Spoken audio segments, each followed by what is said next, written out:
I think it's really exciting. I certainly thank the people of Santa Maria for wanting me to be back in office and serve as their mayor for the next 4 years. So I think that feels really good. How's your day been like? Well, my day has been in meetings today, as my usual day is in meetings. I've met with people this afternoon. I went to my Rotary Club at noontime, and I had meetings before that. And so it's just been a regular day for me. And the support for the community with boots on the ground, maybe door knocking, calling, how's that been for you? You know, that's been good.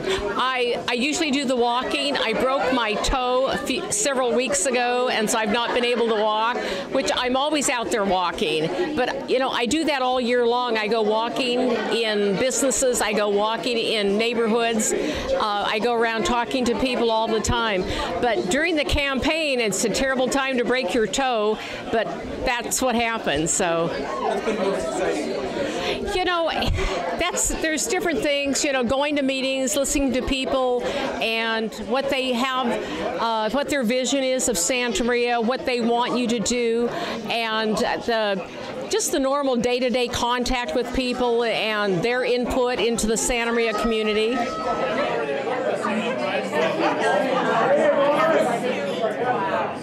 Well, because like Alice and the candidates, they represent me. So if I can help them to be successful, then I'm helping myself and all the other constituents. I'm helping the city, you know, so I want to be well represented, and Alice Patino, she always has. She's everywhere. You see her at all these functions, and she listens to your concerns. We want to show support, and it's a groundswell, so to be kept up. But when I was putting up the signs, people would drive by and they'd honk, and I'd get the thumbs up sign, you know, and I'd wave and give them the thumbs up back, you know. But just because she has such a good lead, you can't become apathetic. You have to still be involved.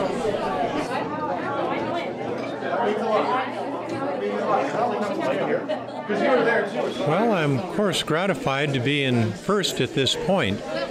I think a lot of votes still need to come in, though, so I think the result's still in doubt. But I'm hopeful and optimistic that I'm going to be elected. And how has the support been for you during your campaign? You know, going out, hitting the pavement, you know, meeting potential voters, things like that, with your supporters. How's that gone for you? Well, I think it's gone fairly well. We've canvassed through Sunrise and Hancock Park and the Historic District and in the northwest part of town.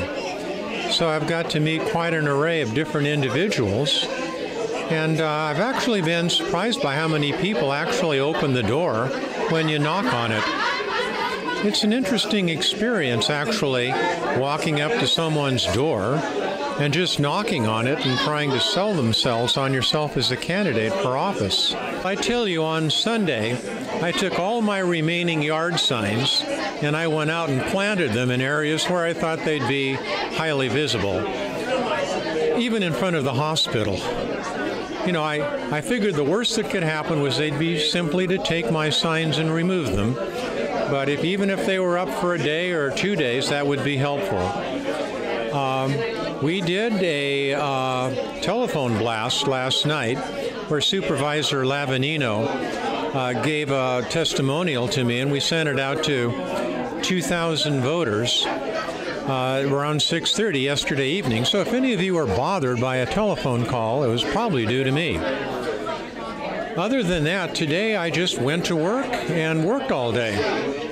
And so now we'll see what the voters have to say.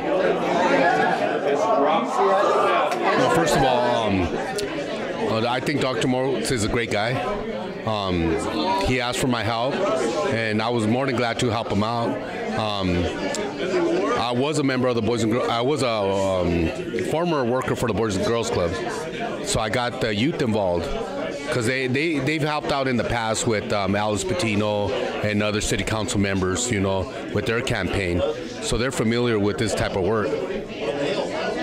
So this year, the kids volunteer the Keystone Club volunteered to help out Dr. Moats, passing out flyers, door stoppers, and Dr. Moats actually walked with us on one weekend in the northwest part of town. He had two things that he was really focused on, and that was safety in our community and jobs.